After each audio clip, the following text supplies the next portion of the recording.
When you think about murders and crimes, you must associate them with a violent man with a heavy past. What if I told you that a woman that was a witness to a crime turned out to be a killer? It was very cleverly hidden. So how did the detective find out the truth? Let's find out. Where she was coming from? No, I do not. Because she had your car all night. I don't know where she was coming from. I'll see. So, obviously, the only person that had that car was y'all girls. In the case of a shooting that occurred on July 23, 2020, inside of a Toyota, a 41-year-old man, Eloy LeBron, the police were led to two women, Markia Hamilton and Jerea Shield, through witness testimony and surveillance footage. However, before the police began investigating the two suspects, they questioned a family member of the suspects. Whose house they were at, but you're telling me the car was not at home at 11 o'clock when you left. And it was not at Sunny's when you got there. Is that true? Do you understand how serious this is now? With the theory that their close relations would make the two individuals confess their crimes to the relative. This interview is what became detrimental towards finding the culprit of the shooting. Do you understand the consequences for lying to the police in a homicide investigation as a third-degree felony? Do you understand how difficult it is to get into medical school with a third-degree felony? Medical schools don't look too kindly upon that. You were with these girls all day and all night. As you can see, the detective is assertive and asks questions after another, continuing with her questioning to push the witness into a corner. Scared and alone, the lady expects the witness to crack and answer the questions. She even brings out the tales of the witness, displaying her observations, allowing the witness to comprehend that she cannot hide the truth from justice for long. Let's see what happens next. This is super serious, Jemima. Super serious. Okay, you're an intelligent young woman. I'm sure you've read my shirt while we've been sitting here. Okay, this should not be a surprise to you. The girls had to have told you what happened. If you were at work, we should be able to verify that, okay? The girls were not there at work. The car was not there. We're going to be able to verify that as well. You're in the car with them. You go pick them up. You go home with them. I find very hard to believe. She's with him right now. She stayed the night with him last night. You're telling me I know more about her relationship than you? That's ludicrous. That's not something that happens every day. Your family is knee-deep in this. I honestly don't think that you are out, shooting at people about a homicide yesterday involving a car that you were in today. What did you learn? This is someone's life. With time, the questioning gets heated, with the detective constantly inquiring, one question after another, trying to find a crack within the witness testimony. Initially, when the detective first encountered the witness, there's an inherent level of trust that is developed. The witness is often perceived as an individual who has valuable information or has stumbled upon the crime scene. Detectives rely on the witness's testimony to fill gaps in their understanding of the crime, corroborate or challenge existing evidence, and ultimately lead them closer to the truth. During the initial stages of an investigation, the witness appeared genuine, cooperative, and emotionally affected by the crime. This portrayal is crucial in building the detective's trust, as they rely on the witness's help to move the case forward. However, beneath this carefully constructed facade, the shocking truth may lie hidden, waiting to be unraveled. Afterwards, the police interviewed a witness that claimed to have seen the shooting. The witness described that both the passengers in the car shot their weapons and believed that they both were men. So, Tinted windows. tinted windows, and then this car cut a right. Two-door pickup. Yeah, two-door pickup. This car caught a right, and then you said it He cut him off. He cut him off. cut the truck off. Right, and he was shooting. When he's turning, he's shooting. He kept going, shooting. And stuff. Point to where he was shooting at. He started right here. He started shooting right here over this way. Shot the other guy in the hand, you know what I mean? Okay. The way he was The way he's pointing up shooting. yeah. What was the other guy doing? The driver. The driver. He was shooting. Was he shooting, is he driving like this? You're using his right hand. Yes, I'm sorry, he was shooting, yeah. So he's shooting across his body He's like shooting this. that, right. Since the witness describes the suspects to be male, the police considered the possibility that Marquise and Gerard might be witnesses to the crime as well. They theorized that the suspects might just be trying to protect their original shooter from facing jail time. After processing this information, the police brought in the two for questioning. They first interrogated Marquise. I want you to understand your rights, okay? And then once we go through that, we'll swear you in, and hopefully we can get to the bottom of this and figure out where we go from here, okay? Okay. What he did was come to my mom's job Okay. and tell her that my phone was released and I can pick up my phone. So like 10 minutes later, they come bum rush the house I was at. He gonna go lie to my mom, tell me to pick up my phone. When I already knew I probably had a warrant for my arrest because y'all not giving anybody no their phones back. We have to do that. So we have been working this for 2 months now. It'll be 2 months. In a couple days, it'll be 2 months. This family is desperate. They need answers. Yeah, you're right. You're gonna get on social media and sell each other out. That's what girls do. Okay? You might tell your Absolutely, but you might set a motherfucker up to get shot. That's what girls do. But the information that we have, the shots came from your car. do you have evidence? Yes. What evidence? Okay. And this is what's gonna screw you over in the long run. Okay? As the interrogation continued further, it seemed Marquise was visibly trying to get information. And one of the main causes why a suspect would try to gain information from the police is to be aware of the evidence the police have against them. Okay? Is the testimony strong? Is the evidence strong against the two of you for murder? Yes. This is what Marquise was trying to achieve. It's apparent that the detective is following a line of questioning with a bias, as she's closely related to the witness and her mother. The detective constantly uses the close connections between the two to encroach on the truth from the witness. However, she makes sure to try getting to the truth without giving any key details regarding the case away. If the detective provides any information that isn't true, it would hint to Marquise that the police don't have any information that would get her acquitted. Do I think either one of you were the actual trigger people? I would be very, very surprised, and I've been doing this 10 years. I just can't see the animosity in your heart or in your cousin's heart. You girls are working girls, you have jobs, you both want to go, you're going to school. Where Brandon was, we verified his alibi. We know from your phone exactly where you were. That's why we kept your phone. But your testimony just backed up what your phone already told us. Okay, what you told us, we checked your phone backed you up. You were there. You were there when the shots rang out. We know that. As you can see, the detective lulled the suspect into a safe space, making it seem as if both of them were friends. The detective spoke in a language similar to the witness, thereby making the witness trust the official more. This is a crucial aspect of the line of questioning, as it helps in building a basic foundation of trust.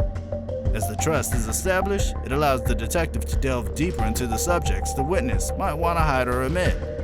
Marquise's story suggested that they were present in the vehicle during the time of the shooting, alongside Jariah.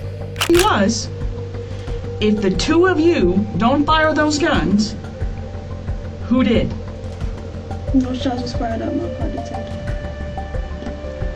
Why would I jeopardize everything I got for I hope you. some boys that who knows I'll be with 10 years from now? Work.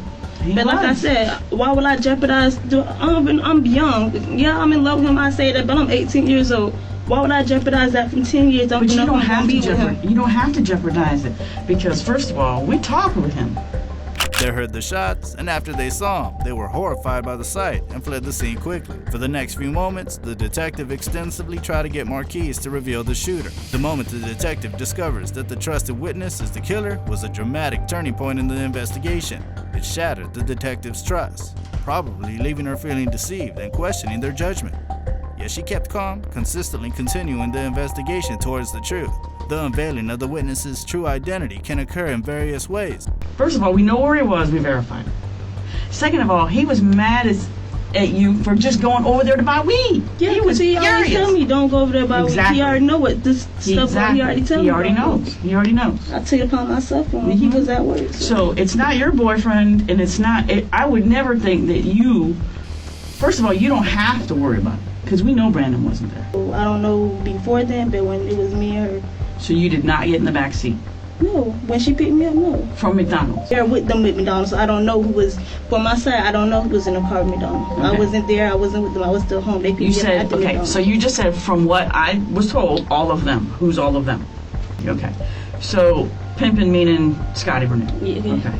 Her pimping. Such as through new evidence, an accidental slip-up, or the detective's relentless pursuit of the truth. As Marquise shares her side of the story, the detective begins to realize that perhaps the shooter is right in front of her. I think I pull the trigger. Maybe I'm misreading you. For another Maybe both you girls are much more badasses than I ever imagined. I was always taught if somebody can't do it themselves, why would I be doing it? I ain't gonna do nobody dirty work. When Marquise is informed that she might be one of the plausible suspects in the crime, her calm and quietness disappears. Suspicious signs of anxiety and fear are visibly displayed. With every stumbling word, she slowly loses her confidence. And that is the only explanation. I'm missing it. And maybe Detective Overfield's been right all along. Initially, the detective must have found it challenging to accept this sudden twist. She may reevaluate the evidence, revisiting their interactions with the witness and searching for any missed clues or inconsistencies that could have tipped them off. Since the detective seemed to have had close relationship with Marquise's family, this internal struggle must have pushed the detective to reconsider her preconceived notions and approach the case from an entirely new perspective. While the initial shock subsides, the detective quickly adapts her investigation strategy. She focused on apprehending the witness turned killer, while ensuring the safety of themselves and others involved in the case. This shift required a deliberate recalibration of the detective's mindset and approach, which was smoothly displayed. Because you don't want to see Detective Overfield and I argue. Let me tell you something. My thing is, I wouldn't put my hand out to know. I wouldn't put my hand out to shoot nothing. This gonna identify me off real. I got a tattoo that's gonna identify. As Marquise claims that witnesses would have identified her by her tattoo if she were the culprit, she played the worst cards for herself. Aware of each movement of Marquise's, the detective slowly picks up on it. Way go. If I shot my hand this way or through the pattern, I got something that's gonna identify, and I cannot deny these tattoos. When did you get those? I had like this, like You didn't have them before. No, but this right here would identify. Saying I wouldn't do that because I know it's ways to identify me, and it's ways to identify because Jari have a tattoo too. Not. My experience is why I say what I say. Okay, but sometimes experience is just maybe some of the newer detectives are just closer to the streets than I am because I'm older.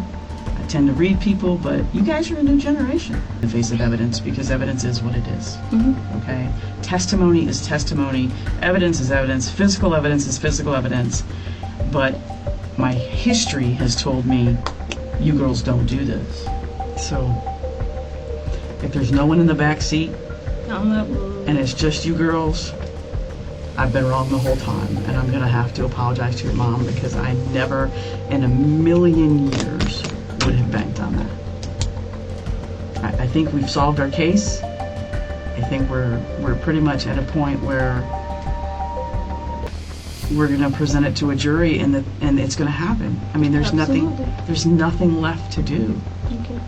Maybe y'all went over there, you saw him clutching, and you told him you were coming, and you caught him slipping, and he was off Jackson Street, and you thought you... evidence of a phone call, that me calling him, a text message, him telling him where I'm gonna be at. Well, I mean, y'all were headed to Jackson Street. It was none of that. Y'all were headed to... But you caught him slipping south. You caught him slipping south. You caught him slipping out of his hood where he didn't have his homeboys. Okay, and it was actually advantageous for both of you girls to catch him slipping down Jernigan, because he didn't have everybody else there to shoot with him. After 2 months of pursuing the case, the police finally began making progress and reaching closer to the culprit. As the detective kept pursuing her interrogation and analyzed Marquise's, she could finally see the whole picture. While her close relations with the suspect's mother may have clouded her judgment for a while, she refused to let it blind her sense of justice.